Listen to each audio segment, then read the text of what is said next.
सिंहस्थ कुंभमेळ्याच्या पूर्वतयारीसाठी आणि द्वारका सर्कल येथे अंडरपासच्या कामांमुळे वाहतूक कोंडी टाळण्यासाठी सीबीएस येथून सुटणाऱ्या एसटी बसेस निमाणी बसस्थानकातून 1 फेब्रुवारी 2026 पासून सुरू करण्यात आल्या।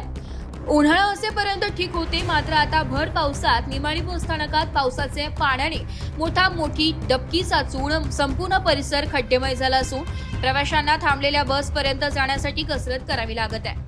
बसस्थानकात प्रवेश करताच प्रवेशद्वारापासून ते थेट आतमध्ये बस लागताच तिथपर्यंत रिक्षावाल्यांचा गराडा असल्याचे चित्र दिसून येत आहे। आज एक रिक्षा थांब्यावर लावलेल्या बसच्या पाठीमागेच लावली होती।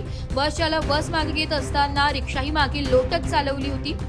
सुदैवाने प्रवाशांनी आरडाओरडा केल्याने रिक्षाचा चुराडा होता वाचला। यावरून बस निमाणी स्थानकात कोणी नियंत्रक कर्मचारी आहेत की नाही हा पडलेला गंभीर प्रश्न आहे। बस स्थानकात जर प्रवासी वाहतूक करणाऱ्या रिक्षा आतमध्ये येऊन प्रवाशांना रिक्षात भरून प्रवासी वाहतूक करत असतील तर संबंधित अधिकारी आणि कर्मचारी यांचे रिक्षावाल्यांसोबत काही आर्थिक हितसंबंध तर नसेल ना, असा प्रश्न प्रवासी वर्गातून उपस्थित केला जातो।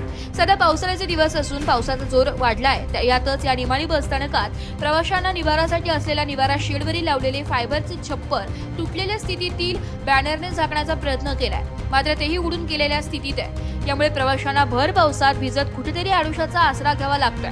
अशी अत्यंत दयनीय अवस्था असलेले हे नाशिक शहरातील महत्त्वाचे आणि वर्दळीचे बसस्थानक असलेले निमाणी बसस्थानक याकडे ना लोकप्रतिनिधींचे लक्ष ना संबंधित विभागाचे।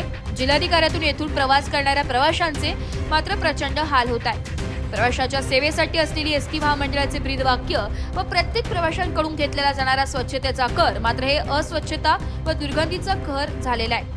अबाल वृद्धांसह दिव्यांग व महिला प्रवाशांना तर येथे मोठ्या समस्यांना तोंड द्यावे लागत आहे। यात सुधारणा करण्याची मागणी प्रवासी वर्गातून होत आहे। एस मराठी न्यूजसाठी नाशिक शहर प्रतिनिधी प्रकाश पगारे, नाशिक।